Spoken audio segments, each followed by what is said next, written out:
నారాయణపేట జిల్లా కేంద్రంలో Congress party parliament Mahabub Nagar అభ్యర్థి చల్ల వంశీచంద్ రెడ్డిని గెలిపించాడని జనజాతర సభలో రాష్ట్ర ముఖ్యమంత్రి యనమల రేవంత్ రెడ్డి పాల్గొని ప్రజలను కోరారు. తెలంగాణ రాష్ట్రం ప్రజలను కేంద్ర బీజేపీ మోడీ ప్రభుత్వానికి టీఆర్ఎస్ పార్టీ కేసీఆర్ బిడ్డ కవిత బెయిల్ కోసం 5 ఎంపీ సీట్లను బీజేపీ ఇచ్చిన సుపారికి అమ్ముకున్నాడని రేవంత్ రెడ్డి కేసీఆర్ ను దుయ్యబట్టారు. ఆగస్టు 15 నాటికి కాంగ్రెస్ పార్టీ మేనిఫెస్టోలో పేర్కొన్న విధంగా రైతులకు 2 లక్షల రుణమాఫీని చేస్తానని ప్రజలకు హామీ ఇచ్చారు. ముదిరాజులు రాష్ట్రంలో కాంగ్రెస్ పార్టీకి 15 ఎంపీ సీట్లను గెలిపించండి, బీసీడీ నుంచి బీసీఏలోకి మార్చి 3 నెలల్లో మంత్రివర్గంలో ముదిరాజులకు అవకాశం ఇస్తానని హామీ ఇచ్చారు. మాదిగలకు సుప్రీంకోర్టులో ప్రత్యేక లాయర్లను పెట్టి వాదించి ఏబీసీడీ వర్గీకరణకు కృషి చేస్తానని, బీజేపీని నమ్మకండి, కాంగ్రెస్ ని గెలిపించమని ఆయన కోరారు. పార్లమెంటు ఎన్నికల్లో కాంగ్రెస్ పార్టీని గెలిపించండి, అభివృద్ధిలో మీ పాలమూరు బిడ్డగా, తెలంగాణ బిడ్డగా అండగా ఉంటానని అన్నారు. ఈ కార్యక్రమంలో మహబూబ్ నగర్ పార్లమెంటు 7 నియోజకవర్గాల ఎమ్మెల్యేలు వాకిటి శ్రీహరి, జీవీఆర్, మన్నెం శ్రీనివాస్ రెడ్డి, షాద్ నగర్ ఎమ్మెల్యే శంకర్, మాజీ ఎంపీ జితేందర్ రెడ్డి, మాజీ ఎమ్మెల్యే సంపత్ కుమార్, కాంగ్రెస్ పార్టీ జిల్లా అధ్యక్షులు ప్రశాంత్ రెడ్డి, జిల్లా కాంగ్రెస్ పార్టీ సీనియర్ నాయకులు, మాజీ మార్కెట్ కమిటీ చైర్మన్ బండి వేణుగోపాల్, కాంగ్రెస్ పార్టీ కౌన్సిలర్లు సలీం, మహేష్, మాజీ ఎంపీపీ శివారెడ్డి, కోయిలకొండ దళిత నాయకులు సంపత్ కుమార్, నియోజకవర్గంలోని కాంగ్రెస్ పార్టీ నాయకులు, ప్రజాప్రతినిధులు, కార్యకర్తలు, ప్రజలు పాల్గొన్నారు. విద్య ఏదైతుందో ఈ ప్రాంత పేదలకు న్యాయం జరగాలి, నారాయణపేట మున్సిపాలిటీకి అండర్ గ్రౌండ్ డ్రైనేజ్ కావాలి అని ఇవాళ మీ ముందు అడిగింది. నేను మీకు మాట ఇస్తున్నా, తప్పకుండా నారాయణపేట మున్సిపాలిటీకి అండర్ గ్రౌండ్ డ్రైనేజ్ ఇచ్చే బాధ్యత నాది. ఈ ప్రాంత అభివృద్ధి కోసం, నిధుల మంజూరు కోసం అండగా ఉండడానికి నేను బాధ్యత తీసుకుంటున్నాను మిత్రులారా, మీకు అందరికీ తెలియజేస్తాను. అదేవిధంగా మిత్రులారా, ఇవాళ అర్థం అంటుంది మోడీని ప్రధాని చేయాలి, రేవంత్ రెడ్డి ఓడగొట్టాలని.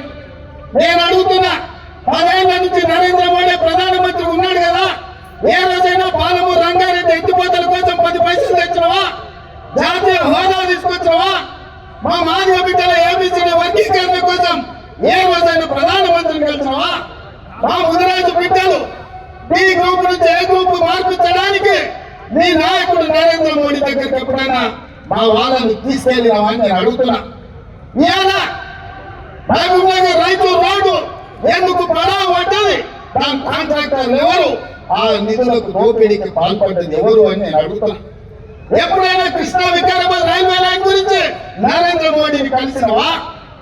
లేకపోతే భక్తల్ నారాయణపేట కొడంగల్ ఎత్తిపోతల పథకానికి జాతీయ నిధులు ఏమైనా తీసుకురావడానికి ప్రయత్నం చేసినవా?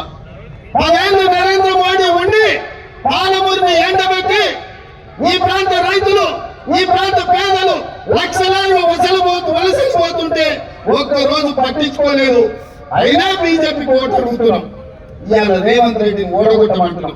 నేను అడుగుతున్న మిత్రులారా, యువకులను, తెలంగాణ రాష్ట్రం నలుమూల ఉన్న వాళ్ళని నేను ఆలోచన చేయమంటున్నా.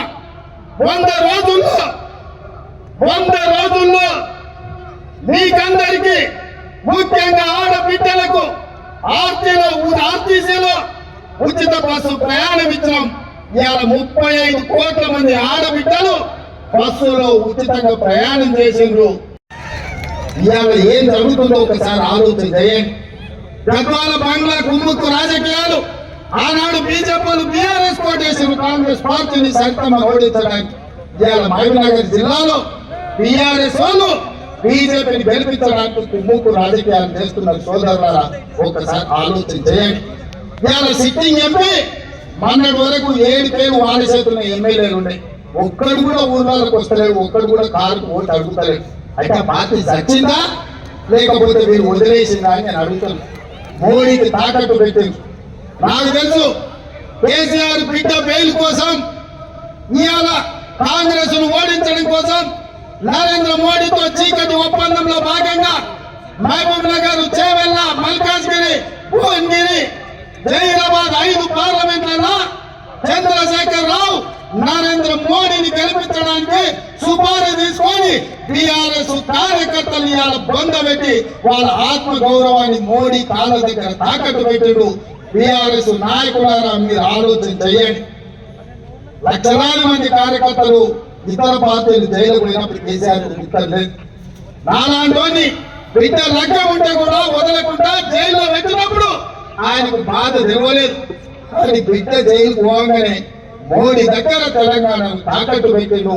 ఇది తెలంగాణ ఆత్మ గౌరవానికి మంత్రిగా ఒకసారి ఆలోచన చేయండి. బీఆర్ఎస్ కార్యకర్తలారా, బీఆర్ఎస్ నాయకులారా, ఆత్మ పరిశీలన చేసుకోండి. 5 నిమిషాలు గుండెల మీద చేసుకొని ప్రశాంతంగా ఆలోచన చేయండి. ఎందుకు చంద్రశేఖర్ రావు అలా మీ పార్టీని తీసుకెళ్లి మోడీకి బీజేపీకి తాకట్టు పెట్టండి. వడ్డీ లేని రుణాలు అని చెప్పి ఈ రోజు అదే మహిళా సంఘాలకు కూడా మన నారాయణపేట్ జిల్లాలోనే 5,000 పైగా మహిళా సంఘాలు ఉన్నాయి. ఒక మహిళగా చాలా సంతోషంగా చెప్తున్నాను ఏంటంటే వాళ్ళకి రుణాలు అనేవి కూడా ఇప్పటి వరకు 4 కోట్ల పైన రుణాలు అనేవి ఆ మహిళా సంఘాలకి అందజేయడం జరిగింది ఈ 4 నెలల్లో. ఇదే విధంగా మాకు మళ్ళొకసారి ఈ రానున్న లోక్సభ ఎన్నికల్లో కూడా మీరు మళ్ళొకసారి మీరందరూ మద్దతు పలుకుతే తప్పకుండా ఏదైతే నారాయణపేట్ కానివ్వండి ఈ చుట్టుపక్కల ఉన్న గ్రామాలన్నిటి కూడా మళ్ళొకసారి తిరిగి ప్రతి ఒక్కరికి కూడా చెప్పేది ఒక్కటే ఏంటంటే ఏ విధంగా అయితే నాకు ఈ పోయిన ఎలక్షన్ లో మీరందరూ ఆశీర్వదించిండ్రో అదే విధంగా రానున్న ఎన్నికల్లో మా వంశాలను కూడా అదే విధంగా ఆశీర్వదిస్తారని కోరుకుంటూ దాంతో పాటు నాకు వచ్చిన మెజారిటీ కన్నా డబుల్ మెజారిటీ అనేది కూడా తెచ్చి మన రేవంత్ అన్నకి నిరూపించుకున్నాం. మన నారాయణపేట్ సత్తా ఏంటో మరి సపోర్ట్ చేస్తలేరు. మరి రేవంత్ అన్న ఏమనుకుంటాడు? ఉట్టినే మాట్లాడుతుంది అమ్మాయి ఏం చేస్తావా అనుకుంటారు. మరి అవునా కదా? మరి ఒక్కసారి గట్టిగా రేవంత్ అన్నకి చెప్తామా? మరి ఓటేస్తే ఎవరికి గుర్తుకి? ఏ గుర్తుకు ఓటేస్తాం? ఏ గుర్తుకి? జై కాంగ్రెస్. సాయంత్రం అయినట్టు అందరు ఎప్పుడు ఇంటికి పోదామా అని చూస్తున్నట్టున్నారు. ఒక్కసారి గట్టిగా